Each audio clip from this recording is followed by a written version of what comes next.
dear subscribers, today I'll tell you how you can fix your phone. So if WhatsApp crashes on your iPhone, so how you can also fix it. So for fixing it, just try to close Facebook, WhatsApp and just open it again. And if it doesn't help, if you still have the server, so you can also just try to check your internet connection. So just go to the settings. In the settings, you need to find Wi-Fi.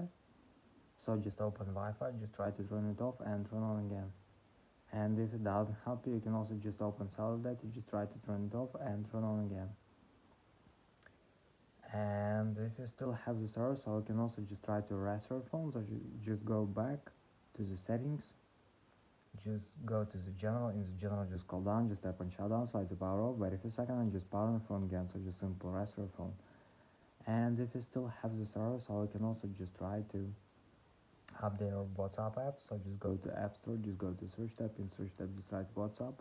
And if you see here not open but update, just tap on update and wait until it was successful installs the latest updates for your WhatsApp app. So thanks for watching, have a nice day, subscribe to my channel, click like and bye.